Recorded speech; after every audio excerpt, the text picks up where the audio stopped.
ஒரு முக்கியமான ஒரு அறிவிப்பு என்ன அப்படின்னா, நம்ம கடந்த வருஷம் அல்ஹுதா ஃபவுண்டேஷன் ட்ரஸ்ட் அப்படிங்கிற ஒரு ட்ரஸ்ட்டை வந்து நம்ம ஏற்படுத்தணும்.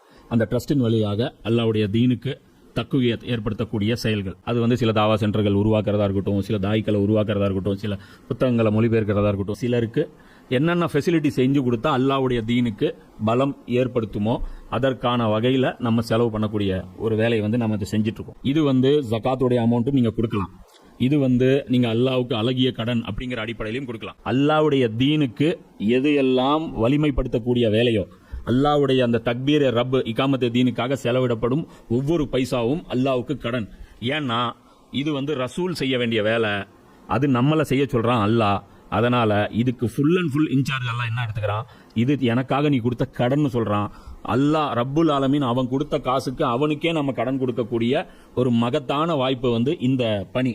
இந்த பணியை வந்து நம்ம செய்கிறோம். இந்த ஒரு பணியை மட்டும்தான் நம்ம செய்கிறோம். அல்லாஹ்வுடைய தீனை சரியான விதத்தில் முஸ்லீம்களுக்கு புரிய வைத்து அதன் மூலமாக அல்லாஹ்வுடைய தீனை வந்து வலுப்படுத்துவது இந்த ஒரே இலக்குக்காக நாம் வந்து அந்த ஒரு ட்ரஸ்ட் வச்சுருக்கோம். இதுடைய பொருளாதாரம் நிறைய தேவைப்படுது. இப்போ வேலை செய்யத்தான் நமக்கு முதல்ல ஒரு நிலம் மட்டும் வாங்குறதுக்கு, ஒரு பில்டிங் கட்டுறதுக்கான பணி மட்டும் இருந்தால் போதும்னு நினச்சோம். ஆனால் சர்க்கிள் பெருசாக ஆக நிறைய பணம் தேவைப்படுது. நீங்கள் எந்த அளவுக்கு கான்ட்ரிபியூட் பண்ணுவீங்களோ அந்த அளவுக்கு நாமளும் வந்து அந்த வேலைகளை வந்து சிறப்பான முறையில் செய்ய முடியும். அதனால ஒவ்வொருத்தரும் உங்களால் முடிஞ்ச உங்களுடைய பங்களிப்புகளை இந்த ரமலான் மாசத்துல இன்ஷா அல்லாஹ் நீங்க கொடுங்க. தவா பண்ணிட்டு இருந்தானா கண்ணு முன்னாடி அவனை பார்த்தாலும் விட்டுருவாங்க. அவ்வளவு தூரம் ஆத்திரத்தை அடைக்குவாங்க. நம்ம விடுவோமா, வந்துட்டா நாய் அவனை காலி பண்ண என்னன்னா ஜோனுக்குள்ள இருக்கான், இந்த இடத்துக்குள்ள இருக்கான். அவன் மட்டும் அவன் உயிரை எடுத்துட்டானா இவனை யாரும் மன்னிக்க மாட்டாங்க. அப்படி யாராவது கொலை பண்ணிட்டாங்கன்னா அபுஜெயிலுடைய பையனாவே இருந்தாலும் கொன்றுவான் அபுஜெயில். ஏன்னா இது அவ்வளவு பெரிய குற்றம். ஏன்னா எவனும் வரமாட்டான். அப்போ அந்த காபா நஷ்டத்துல ஓடி காணிக்க வராது. அடுத்த வருஷம் அவன் வருவான். அட வேணாம்ப்பா, நமக்கும் அந்த 4ஆம் நம்பர் குளத்துக்கும் பஞ்சாயத்து இருக்கு, அங்கேயும் போயிட்டு கசமுசா ஆயிருச்சுன்னு வச்சு என்ன பண்ணுவான், வரமாட்டான். அப்ப என்ன அவனுக்கு எல்லாம் சண்டை இருக்கும். அவன் கூட அந்த 4 மாசத்துல ஜாலியா வருவான். அவனு சுத்தி பார்ப்பான், உட்காருவான், போவான். அது எல்லாமே நடக்கும். அதெல்லாம் வந்து என்ன ஆயிரும், இதாயிரும். இப்ப எல்லாம் இங்க என்ன சொல்றான், அவர்களை நீங்கள் எங்கு கண்டாலும் வெட்டி வீழ்த்துங்கன்றான். மேலும் எங்கிருந்து உங்களை அவர்கள் வெளியேற்றினாங்க. எங்க இருந்து வெளியேற்றினாங்க? மக்கால இருந்து வெளியேற்றினாங்க. அவர்களை அங்கிருந்து நீங்களும் வெளியேற்றுங்கள் தான். ஏன் இது பண்ணாத வரைக்கும் ஹஜ் நீங்க செய்ய முடியாது. ஏன்னா மத்த இபாதத்து நோன்பு வைக்கிறதுக்கு காபா தேவையில்லை, தொழுவதற்கு காபா தேவையில்லை, ஹஜ் செய்யறதுக்கு காபா வேணும். காபா எப்பயுமே ப்ரொடெக்ஷன் ஜோன்ல இருக்கணும். அப்ப இவங்க டோட்டலா காலி பண்ணணும். இப்ப எப்படி காலி பண்றது? இதுக்கு தான் பதில் போறது. இது எப்படி காலி பண்ணுவாங்க? எப்படி காலி பண்ணுவான்? அவனா இவங்கிட்ட சண்டைக்கு வரணும். இவன் தான் வர்ற மூடு, இவன் தான் விரட்டிட்டானே, முசீபத்து போச்சு அதோட போயிருங்கிறான். யார சஹாபாக்கள் இந்த முஸ்லீம்களை இம்சா பண்ணிட்டு இருந்தாங்க, தொந்தரவு பண்ணிட்டு இருந்தாங்க, சொன்ன பேச்சு கேட்கல, மிரட்டணும், உயிருக்கு பயந்து போயிட்டாங்க. சரி போ, அதோட போயிட்டாங்க. 1 வருஷம் ஆச்சு, 1.5 வருஷம் ஆச்சு, சண்டைக்கு அவங்க போகவே இல்லை. நம்ம முஸ்லீம்கள் இன்னைக்கு ஹஜ்ரத்மார்கள் எல்லாம் பயான் பண்ணுவாங்க என்னன்ட்டு, பயந்து போய். ஏன்னா காஃபிர்கள் எல்லாம் தப்பா பேசிடுவாங்க. ரசூலுல்லாஹ்வுடைய போர்கள் ஏன் நடந்துச்சு தெரியுமா? தற்காப்புக்கு தான். அவங்களை அடிக்க வந்தாங்க. அதனால ரசூலுல்லாஹ் வந்து என்ன பண்ணாங்க, திருப்பி அடிக்கணும். ரசூலுல்லாஹ் ஏன் அடிச்சாங்கன்னு அதுக்கு நியாயமான காரணம் இருக்கு. ரசூலுல்லாஹ்வுடைய ஊரை அவங்க பிடிச்சி வச்சுக்கிட்டாங்க, அது விரட்டினாங்க, அது தனிக்கதை. அப்ப அது நம்ம டிஃபெண்ட் பண்ண முடியும், அதை ஒழுங்கா டிஃபெண்ட் பண்ணணும். அதை விட்டுட்டு உல்டா பாடம் நடத்தணும்னா முஸ்லீம்கள் எல்லாம் தூங்க ஆரம்பிச்சிருவாங்க. இதெல்லாம் மறந்துடும். அப்ப குர்ஆனுக்கு எதிராக இருக்கு. அல்லாஹ் தானே சொல்றான், அவங்க வெளியேத்துறாங்களா, அவங்களை வெளியேத்துங்கறாங்களே. இது இந்த ஆயத்துக்கு என்ன விளக்கம் சொல்லுவீங்க? இப்ப ரசூலுல்லாஹ் என்ன பண்ணாங்க, அபூ சுஃபியான். அப்ப ரசூலுல்லாஹ் பண்ண டெக்னிக் என்ன தெரியுமா? இவனை அல்லாஹ் வெளியேற்ற சொன்னான், உள்ளேயும் போய் அடிக்கூடாது, அவனா வெளியே வரணும். எப்படி வருவான்? அவனுக்கு போயிட்டு இருக்கிற ஒரே அவனுக்கு சம்பாதித்த கை வச்சா வருவான். அப்ப அவன் பிசினஸுக்கு டிராவல் போயிட்டு இருக்குல்ல, அதை பிடி. என்ன பிளானிங் பண்ற ரசூலுல்லாஹ்? பிசினஸ் போயிட்டு இருக்குல்ல, அதை போய் பிளாக் பண்ணு. அப்ப அபூ சுஃபியானோட அது பிடிக்கல, பிடிக்கிற மாதிரி போய் கேப்சர் பண்ணாலே பயந்து போவான். அவன் நம்ம இது என்னடா முசீபத்தா இருக்கு, இது வரைக்கும் குறைஷிகளுக்கு இருந்த மரியாதை எங்களுக்கு என்ன மரியாதை, எவனும் எங்க மேல கை வச்சதில்லை. இவங்க நேற்று பெஞ்ச மலையில இன்னைக்கு முளைச்ச காளான் இவங்க, இந்த முஸ்லீம்கள். இவங்க இன்னைக்கு அடிச்சாங்கன்னா நமக்கு என்ன மரியாதை இருக்கும்? அதனால அபூஜெயில் கோவம் வருது. அப்ப என்ன ஆயிருச்சுன்னா ஆளாவது கை வைக்க ஆரம்பிச்சிருவாங்க குறைஷிகளை. இவங்க எல்லாம் அடிக்கலாம்ப்பா, இவங்க சீன் போட்டுட்டு இருந்தது என்னன்னா, எங்க மேல கை வச்சா அந்த வானத்துல இருந்து இந்த படம் வந்துடும். எது இந்த பறவை? அபாபில் வந்துடும். அந்த காபா வந்து காப்பாத்தது இல்ல, அந்த பறவை வந்துடும். நீங்களா யானை படம் ஆன மாதிரி ஆயிருவீங்க, அவனை பாத்துக்குங்க அப்படின்றது. இந்த மிரட்டலுக்கு பயந்தா எவனுமே கை வைக்காம இருந்தாங்க. இப்ப கை வச்சா ஒண்ணும் நடக்காதுன்னு காமிச்சா என்ன ஆகும்? வானத்துல இருந்து எந்த படையும் வராதுன்னு காமிச்சா என்ன ஆகும்? எவனும் பயப்பட மாட்டான், பயம் போயிடும். அப்ப இவங்க என்ன பண்றாங்க, அந்த வியாபார கூட்டத்தை பிளாக் பண்றாங்க. வழிப்பறி யாருமே பண்ண மாட்டாங்க. ஆனா குறைஷிகளுடைய அந்த வியாபார கூட்டத்தை வழிப்பறி பண்றதுக்கு போறாங்க. ஆனா பண்ணல. வழிப்பறி பண்ணலாமா, ரசூலுல்லாஹ் பண்ணலாமா அப்படின்னா பண்ணாங்களா? பண்ண போனாங்க, அவ்வளவுதானே. பண்ணிருந்தா கேளுங்க.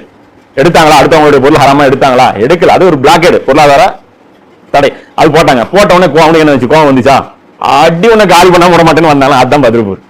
எங்க வச்சு அடிச்சாங்க. அப்ப ஓடி போறேன் 2வது வாட்டியா வந்தானா? 70 போயிருச்சு. அது நாங்க பழி வாங்காம வந்தோம். 2வது வாட்டி வந்தானா? 2வது வாட்டி இவனே வந்தானா? மூணாவது வாட்டி யார் வந்தா? அகல் போரு. அதுலயும் அவனே வந்தானா? ரெண்டாவது வாட்டி போய் இவரை அடிக்க முடியல, அடுத்த தடவை எல்லாரையும் இழுத்துட்டு போறேன்னு வந்தானா? அப்பவும் அதுதான் நடந்துச்சா?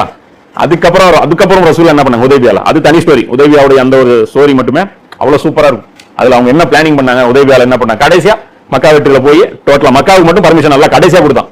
கடைசியா என்ன சொல்லிட்டாங்க, வேணா பேரும் கேப்சர் தானே பண்ணணும், அப்போ போ, சண்டை எல்லாம் போடு, நீ சும்மா ரவுண்ட் எடுத்துட்டு போகணும், எல்லாம் அவங்களே பயந்து ஒளிஞ்சு போவானுங்க அப்படின்ற அந்த டைம்ல வராங்க. அப்போ ரசூலா வந்து சொல்றாங்க, இங்க பாருங்க, இது புனித பூமி தான், சண்டை போடக்கூடாதுதான், நான் அல்லாஹ்வுடைய ரசூல், எனக்கே ஹாஃப் டே மட்டும் பர்மிஷன் கொடுத்துருக்கான், ஹாஃப் டே மட்டும் தான் எனக்கு அல்லாஹ் பர்மிஷன் கொடுத்துருக்கான், அந்த பர்மிஷன் இனி யாருக்கும் கிடையாதுன்னு ரசூலா சொல்லிட்டாங்க. அதனால வந்து ரசூலாவை ஃபாலோ பண்றவங்க எந்த முட்டாளும் யாரும் போய் நீங்க என்ன பண்ணிட முடியாது, காபாவில் போய் அட்டாக் பண்ண முடியாது. தஜ்ஜாலும் நாளைக்கு காபா வந்து அட்டாக் பண்ணும்போது வானவர்கள் பாதுகாப்பாங்க. காபாவை பொறுத்த வரைக்கும் யாரும் அட்டாக் பண்ண முடியாது. இது ஒரு ஸ்பெஷல் ஸ்டேட். அப்ப இது ஒன்று புரிஞ்சுக்கணும். அப்ப இதுல எல்லாம் என்ன பண்றான், இதுல இன்னொரு டெக்னிக்கல் விஷயம் புரிஞ்சுக்கணும். அல்லாஹ் இப்ப என்ன சொல்றான், அவர்களை எங்கு பார்த்தாலும் வெட்டி வீழ்த்துங்கள்ங்கிறான்.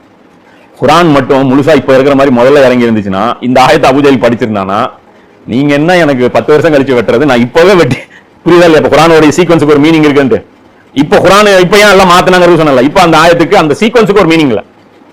இப்ப நம்ம என்ன கேஷுவலா படிக்கிறோம், வெட்டி வீழ்த்துங்க. ஃபர்ஸ்ட் அத்தியாயத்துல அதான் இருக்கு, வெட்டி வீழ்த்துங்கள். அவங்க ஆனா ஃபர்ஸ்ட் ரசூலா இறங்கினதுல வெட்டுறது கொள்றதை பத்தி பேச்சே கிடையாது. இவங்களுக்கு பேசுங்க, புரிய வைங்க, இவங்களுக்கு அட்வைஸ் பண்ணுங்க, இவங்களை வந்து சொர்க்கத்தை பத்தி சொல்லுங்க, இவங்க நரகத்தை பத்தி சொல்லுங்க, இப்படிதான் இருந்தது. புரியுதா? இப்ப இந்த ஒரு பாயிண்ட் நம்ம புரிஞ்சுக்கணும். இந்த ஆயத்து இவங்களுக்கு முதல்ல இறங்கிச்சுன்னா என்ன ஆயிருக்கும் அப்படின்னு. இப்ப அல்லாஹ் சொல்றான், கொலை கொடியதுதான் என்றாலும் ஃபித்னா தோற்றுவிப்பது கொலையை காட்டிலும் மிக கொடியதாகும். இப்ப எல்லாம் சொல்றான், அல்லாஹ் விளக்கம் கொடுக்குறான், எங்க பார்த்தாலும் வெட்டுங்க நான் தான் சொல்றேன், மனுஷன் உயிரை எடுக்கக்கூடாதுன்னு நான் தான், கொலை பண்ணக்கூடாதுன்னு நான் தானே சொல்லிக்கிறேன், இப்ப கொலை பண்ண சொல்லி நானே சொல்றேன். அப்ப அல்லாஹ் சொல்றான், சில கொலைகள் அதை விட பெரிய தீமையை தடுக்கும், இது அதை விட பெரிய தீமை. கொலையான தீமை மனுஷனுக்கு நிம்மதி இல்லாம போயிடும். இப்ப இவங்க என்ன பண்றாங்க, ஆல்ரெடி அர்த்தம் பண்ணிட்டு இருக்காங்க. இவங்க கொலை மட்டும் தான் பண்றது இல்ல, ஆனா மனுஷ வாழ்க்கையை நிம்மதி இல்லாம ஆக்கிட்டாங்க. யாரு? இந்த அபூஜஹல், இந்த கூட்டம். அப்போ இவங்க வந்து ஒரு மனிதனை அடிமையாக்குறாங்க, இவங்களோட வழிபாட்டு உரிமையை பறிக்கிறாங்க, நல்லவங்களை துன்புறுத்துறாங்க, கெட்டவங்களை வளர்த்துறாங்க, சுரண்டுறாங்க, ஏமாத்துறாங்க.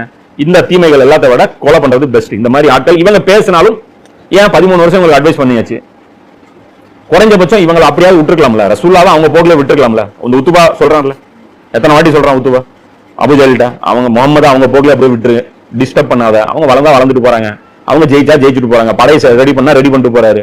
அரபுகள்கிட்ட அவர் மோதட்டும், அரபுகள் அழிச்சிட்டாங்கன்னா அதோட நமக்கு வேலை மிச்சம், முகமது செத்துட்டாரு, அரபுகள் அவர் ஜெயிச்சிட்டாருன்னா என்ன, நம்ம தானே ஜெயிச்சாரு, நம்மளும் ஜாயின் பண்ணிக்கலாம் அப்படிங்கிற அவன் கரெக்டா சொல்றான். கொஞ்சபட்சம் அதை ஃபாலோ பண்ணியிருந்தா கூட அல்ல என்ன பண்ணிருப்பான், விட்டுருப்பான். அப்ப இவங்களை வந்து இவனை பேசியும் புரிய வைக்க முடியாது, இவன் ஒத்துக்கவும் மாட்டான், இவரை இருக்கவும் விட மாட்டான். அப்படின்னா அப்ப என்ன பண்றது?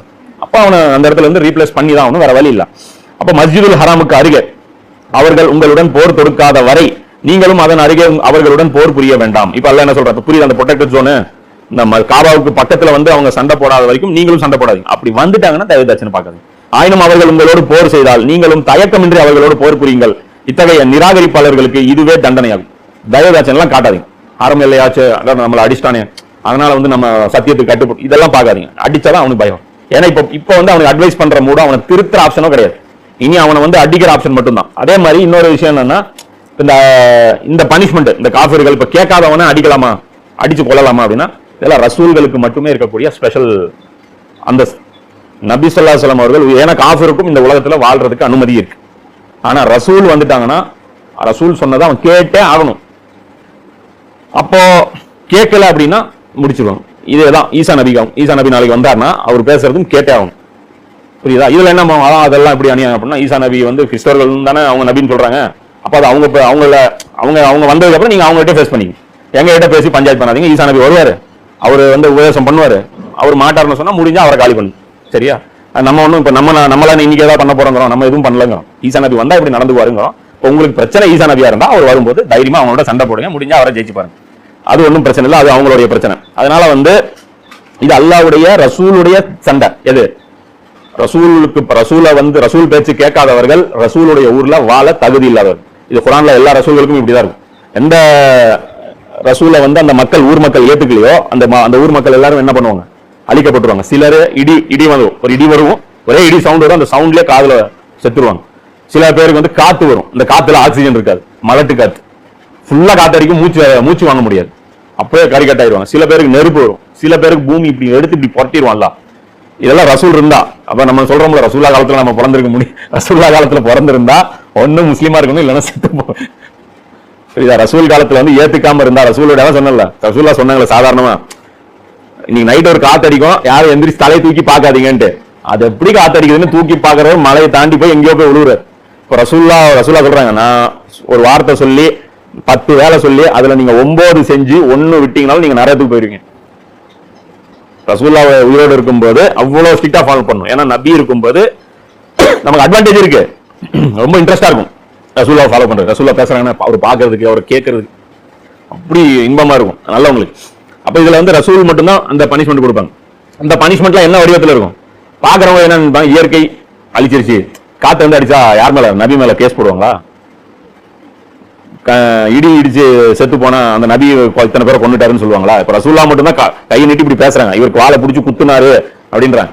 ஏன்னா இந்த ரசூலுக்கு மட்டும் அல்லாஹ் என்ன பண்ணிட்டான், இவர் கையாலே பனிஷ்மெண்ட் கொடுக்குற மாதிரி ஒரு ஏற்பாடு பண்ணிட்டான். இங்க இதே இயற்கை மூலமா அவன் அழிஞ்சிருந்தானா என்ன நடக்கும், ஒன்றும் பண்ணிருக்க முடியாது. அதனாலதான் பத்ரு போர்லையும் யார் வர்றான், அல்லாஹ்வுடைய சார்பில் இருந்து ஸ்பெஷல் போர்ஸ் இறங்கு. மலக்குகள் ஏன் இறங்குறாங்க, ஏன்னா குறைசிகளோட சண்டை போடும்போது அந்த போர்கள் எல்லாருமே மலக்குகள் இறங்குறாங்க. குறைசிகளை கொல்றது அல்லாஹ்வுடைய பொறுப்பு, ஏன்னா அது அல்லாஹ்வுடைய ஒர்க். ஏன்னா மற்ற ரசூல்கள் சார்பா யார் கொன்னா, ஃபிரௌனை யார் கொன்னா, அல்லாஹ் கொன்னா. அப்ப ஃபிரௌனை ஏன் கொன்னாங்கன்னு மூசா நபி மேல யாராவது பிரச்சனை பண்றாங்களா? ஏன், அது ஆக்சிடென்ட். அதானே ஆக்சிடென்ட். அவன் கடல்ல மூழ்கினா செத்தா, நீச்சல் தெரியல செத்து போயிட்டா என்ன பண்ண சொல்ற? கொஞ்சம் போச்சு ஜாக்கெட் போட்டு போயிருக்கணும், அல்லது டைம் பார்த்து போயிருக்கணும், அவ்வளவு லென்த் போயிருக்க கூடாது. அவன் போனா வண்டியோட, குதிரை வண்டியோட அவன் உள்ள போச்சுன்னா நீ எதுக்கு அதெல்லாம் போன, ஓரமா நின்று குளிச்சிருக்கணும், நீ உள்ள போய் டீப்பா குளிச்சா செத்துட்டு அவ்வளவுதான். மூசா நபி மேல பிரச்சனை வர, ரசூலா மேல ஏன் பிரச்சனை பண்றாங்க? பத்ரு நடந்துச்சு, அது எல்லாமே பத்ரு தான். எது ஃபிரௌன் செத்தது இங்க கையாலே அல்லாஹ் கொடுக்க சொன்னதுனால இது வந்து வெளிப்படையா தெரியுது. அதுக்கும் நியாயமான காரணங்கள் ஏகப்பட்டது. அவனுக்கு 13 வருஷம் ட்ரைனிங் சொல்லியாச்சு. எல்லாத்த விட உன் வழியில நீ இருந்துக்கோ, என் வழியில நான் இருந்துக்கிறேன்னாங்க. இருந்தாலும் அவன் ஊரை விட்டு வெளியேற்றணும். அதெல்லாம் அவன் தப்பு பண்ணதுனால இந்த பனிஷ்மெண்ட் அவனுக்கு கட்டாயம் கொடுத்தே ஆக வேண்டியது. ஆயினும் அவர்கள் போரிலிருந்து விலகி கொண்டால் நிச்சயமாக அல்லாஹ் மன்னிப்பு வழங்குபவனாகவும் கருணை புரிபவனாகவும் இருக்கிறான் என்பதை அறிந்து கொள்ளுங்கள். இப்போ இங்கேயும் அல்லாஹ் மன்னிப்பு கொடுக்கிறான். இத்தனை அநியாயம் பண்ணி இவ்வளவு அட்டூழியம் பண்ணி நாளைக்கு வந்து அவங்க சரி அபு சுஃபியான் வந்து ஒரு பிளாக்கெட் பண்ண உடனே வராங்க பேச்சுவார்த்தைக்கு வந்து, இங்க பாருங்க எங்க ரூட்ல நீங்க ஏங்க டிஸ்டர்ப் பண்றீங்க அப்படின்னா, எங்களுக்கு ஹரம் வேணும், இல்ல நாங்க ஹஜ்ஜுக்கு வந்துட்டு போகணும், நீங்க டிஸ்டர்ப் பண்ணக்கூடாதுன்னா ஓகே வாங்க அப்படின்னு வந்தாங்கன்னா பிரச்சனை இல்லை அப்படிங்கிற மறுபடியும் நான் மன்னிக்கிறவங்கள மன்னிப்பு வழங்குபவனாகவும் கருணை புரிபவனாகவும் இருக்கிறான். அப்ப அவங்க வந்து வந்தாங்களா? வரல. கடைசியா எப்போ வந்தாங்க? ஹுதைபியால வந்தாங்க. ஹுதைபியா போது என்ன சொன்னாங்க, நீங்க வாங்க வந்து உம்ரா பண்ணுங்க, நீங்க வாங்க போங்க, எங்களுக்கு ஒரு பிரச்சனை இல்லைன்னு. அப்ப அல்லாஹ் இதுதானே அப்பவே ஆப்ஷன் கொடுத்திருக்கான். உங்களுக்கு 2 அடி செருப்புல வந்ததுக்கு அப்புறம் தான் உங்களுக்கு புத்தி வரும்னா அதுக்கு நாங்க என்ன பண்றது? இதை யாராவது உலகத்துல இருக்கக்கூடிய இன்னைக்கு நவீன உலகம் யாராவது மறுக்க முடியுமா? சொந்த நாட்டு மக்கள் தானே அவரு, மக்காவாசி தானே, மக்கால பிறந்தவர், மக்கால வர்றதுக்கு உரிமை கேட்கறது தப்பா? தரமாட்டேன்னு சொல்றது தானே தப்பு. அவன் அடிக்கிறதுல என்ன தப்பு பண்ண? இன்னைக்கு வந்து இப்ப இன்னைக்கு நவீன உலகமே எடுத்துக்கோ, இன்னைக்கு பக்கத்து வீட்டுல ஒருத்தர் வீடு கட்டிக்கிறாரு, அந்த வீட்டுக்குள்ள 4 பேர் உள்ள போய் உட்காந்தா அவர் அடிச்சு வரட்டு வர மாட்டாரா? என்னங்கம்மா கொஞ்சம் கூட மனிதாபம் இல்லாம அடிச்சு வரட்டீங்க, வீட்டுக்கு வந்தவர் அடிச்சு வரட்டீங்கன்னு சொல்லுவாரா? என்ன சொல்லுவான், என் வீட்டுல அவன் வந்து உட்காந்தா அப்புறம் வெட்டாம என்னடா பண்ணுவேன்? அதேதான் இங்க ரசூலும் பண்ணேன். அப்போ அடுத்த அல்ல சொல்றான், ஃபித்னா இல்லாத ஒளிந்து தீன் அல்லாஹ்வுக்கே உரித்தானதாகும் வரை நீங்கள் அவர்களோடு தொடர்ந்து போர் புரியுங்கள். இப்ப சண்டை எவ்வளவு தூரம் நடக்கும்? சண்டைங்கிறது என்ன? அதாவது போர்னு ஒண்ணு புரிஞ்சுக்கோ, பேட்டில் ஒண்ணு இருக்கு, பேட்டில் ஒண்ணு, வார் ஒண்ணு. வாரு பேட்டில், புரியுதா? உதாரணத்துக்கு கிரிக்கெட் மேட்ச்னு வச்சுக்கோ, புரியுதா? ஃபுல் மேட்ச் வந்து வார், ஜெயிக்கிற வரைக்கும் வார். அதுல போடுற ஒவ்வொரு பாலும் பேட்டில். இந்த பால்ல யார் ஜெயிச்சா? பவுலர் ஜெயிச்சானா பேட்ஸ்மேன் ஜெயிச்சான், 6 அடிச்சா பேட்ஸ்மேன் ஜெயிச்சான், அவுட் ஆயிட்டானா பவுலர் ஜெயிச்சான். அப்ப அது மாதிரி தான் பத்ருங்கிறது ஒரு பால் தான், ஒரு ஷாட். உஹதுங்கிறது ஒரு ஷாட், அகல் போருங்கிறது ஒரு ஷாட், மக்கா வெற்றிங்கிறது ஒரு ஷாட். கடைசியா மக்கா வெற்றில தான் ரசூலா ஜெயிச்சாங்க. ஆக்சுவலா பத்ருல ஜெயிச்சது வெற்றி கிடையாது, அது வந்து போர்ல ஒரு தாக்குதல் தான். போர் வேற, தாக்குதல் வேற. பத்ருங்கிறது ஒரே ஒரு தாக்குதல், ஒரு முறை படையெடுத்தார்கள், அவ்வளவுதான். அந்த மோதல் நடந்தது. அப்ப இந்த இடத்துல அல்லாஹ் என்ன சொல்றான், ஃபித்னாவே இருக்கக்கூடாது, இவங்க மூலமா எந்த பிரச்சனையும் வரக்கூடாது. அது வரைக்கும் தீன் என்ன, மனுஷன் எப்படி வாழணும் வாழக்கூடாது, இவன் பேசக்கூடாது, நான் பேசணும். அல்லாஹ்வுக்கே உரித்தாகும் வரை நீங்கள் அவர்களோடு போர் புரியுங்கள். புரியுதா? ஃபுல் கண்ட்ரோல், காபாவுடைய கண்ட்ரோலு, மக்காவுடைய கண்ட்ரோலு, அரபு தீபகற்பத்துடைய கண்ட்ரோலு, எந்த குளம் எப்படி இருக்கணும், எப்போ ஹஜ் நடக்கணும், எப்போ உம்ரா நடக்கணும், இந்த நம்ம காபாவுல எந்த வகையான வழிபாடு நடக்கணும், சிலை இருக்கணுமா இருக்கக்கூடாதா, இது எல்லாமே முடிவு பண்ற அதிகாரம் அல்லாஹ்வுக்கு ஆற வரைக்கும் போர் நீங்க செய்யுங்க அப்படின்னு. அப்ப அதனால ஹுதைபியா முடிஞ்சும் என்ன ஆயிருச்சு, போர் நடந்தது. ஏன் மக்கா வீட்டுக்கு வந்தாங்க? அதான் ஒப்பந்தம் போட்டாங்க. இப்ப அதோட ரசூலா நின்றுக்கலாமே, ஏன் ரசூலா அதுக்கப்புறமும் படையெடுத்தாங்க?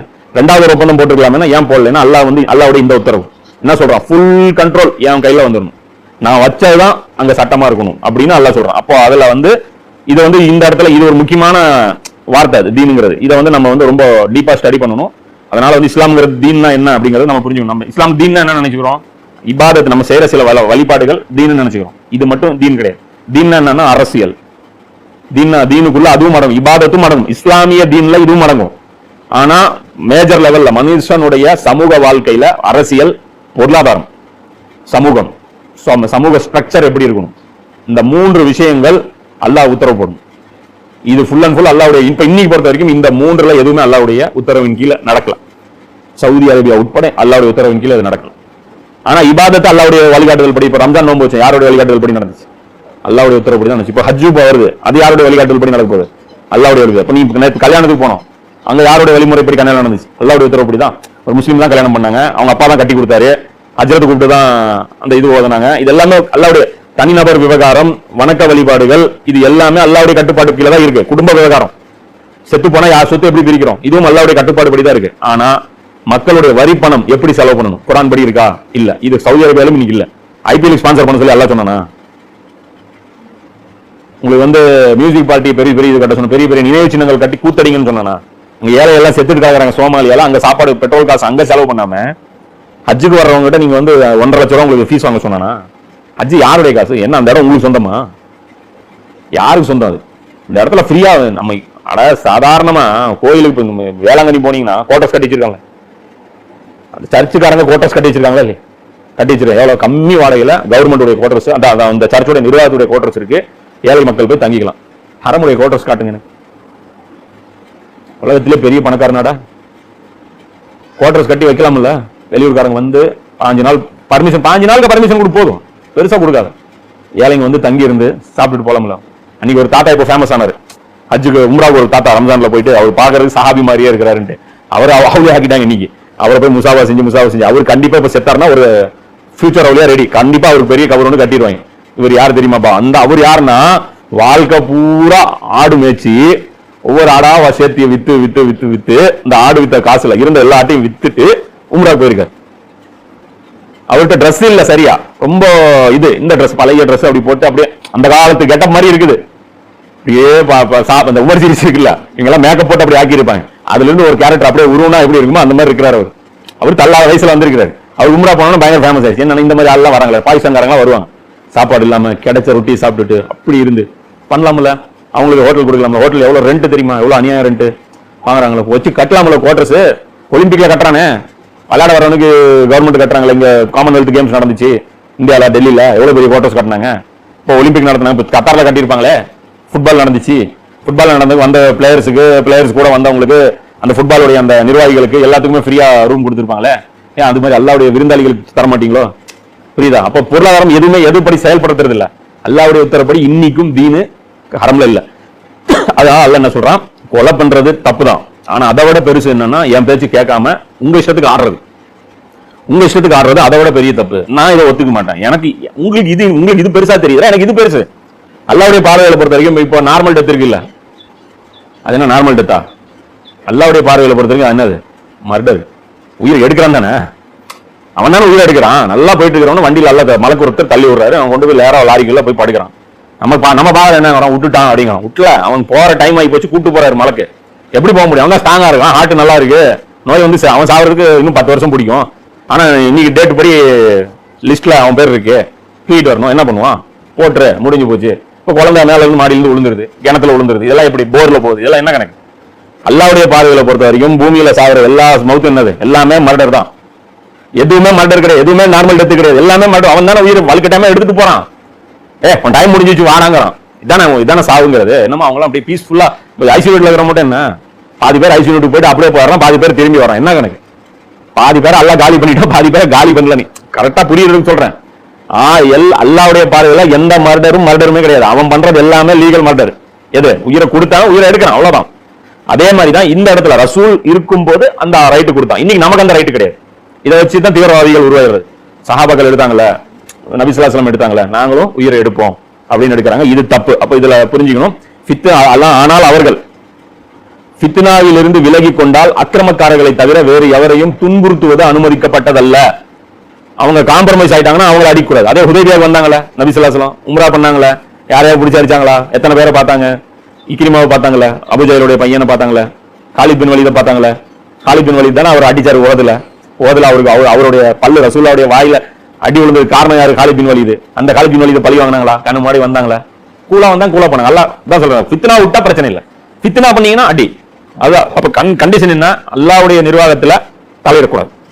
அல்லாஹ் என்ன சொல்றானோ அதை செய்ய விட்டுட்டீங்கன்னா பிரச்சனை இல்லை. போர் தடை செய்யப்பட்ட சங்கைக்குரிய மாதத்திற்கு சங்கைக்குரிய மாதமே ஈடாகும். மேலும் சங்கைக்குரிய அனைத்திற்கும் சமமான அளவில் ஈடு செய்யப்படும். அப்போ புனித மாதம், புனித எல்லை, இது எல்லாமே மெயின்டைன் பண்ணுங்க. அதோடைய புனிதத்தன்மையை நீங்க மெயின்டைன் பண்ணுங்க. எனவே உங்களிடம் எவரேனும் வரம்பு மீறினால், அவர் எந்த அளவிற்கு உங்களிடம் வரம்பு மீறினாரோ அந்த அளவிற்கு நீங்களும் அவருக்கு பதில் அடி கொடுங்க. அவன் ஒரு அடி அடிச்சா நீ ஒரே ஒரு அடி தான் அடிக்கணும், 1க்கு 2 இல்ல. அம்மா இவன் என்ன பண்றாங்க, எப்பயுமே என்ன கணக்கு, ஒரு அடி அடிச்சா ஒண்ணுதான். அவன் போடான்னு திட்டினா நீ என்ன சொல்லணும்? போடான்னு தான் சொல்லணும். போடான்னு திட்டினா இவன் எக்ஸ்ட்ராவா திட்டுறது, நாய் பேய் பறவை. அவனே ஆரம்பிச்சான், நீ ஃபர்ஸ்ட் கீர் போட்டா ஒரு 5வது கீர் வரைக்கும் அவன் போட சொன்ன கேட்டா இவன் லைட்டா தள்ளி விட்டுருப்பான், அவன் அடிச்சு மூஞ்சி பேத்து கொண்டு என்னடா ஆச்சு? இல்ல இவன் தான் அடிச்சான், இவன் தான் அடிச்சாங்க, ஓ மூஞ்சி இப்படி இருக்கு, மூஞ்சி இப்படி இருக்கு, புரியுதா? அதுதான் அல்ல சொல்றான். எவ்வளவு அனுமதி இருக்கு, செஞ்ச அளவுக்கு அனுமதி இருக்கு.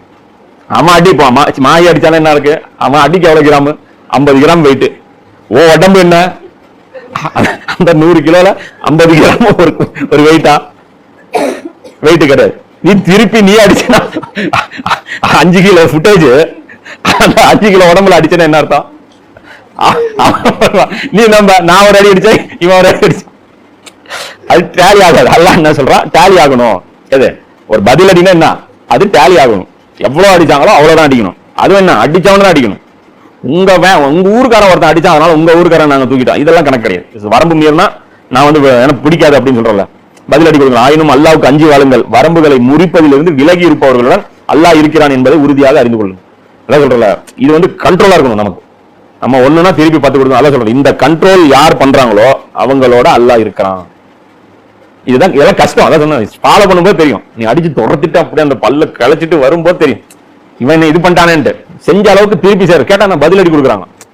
இது மாதிரி அநியாயம் தான் இன்னைக்கு ஊர்ல உலகத்துல நடக்குது. அதனால அல்லாஹ் என்ன சொல்றான் அப்படின்னா, இந்த இடத்துல போர்கள் எல்லாம் பார்த்து கரெக்டா ஃபாலோ பண்ணிக்கிறேன். இப்போ சொல்ல மீதி அடுத்த கிளாஸ்ல கண்டினியூ பண்ணுவோம். வாக்கியதாவான அல்ஹம்துலில்லாஹி ரப்பில் ஆலமீன்.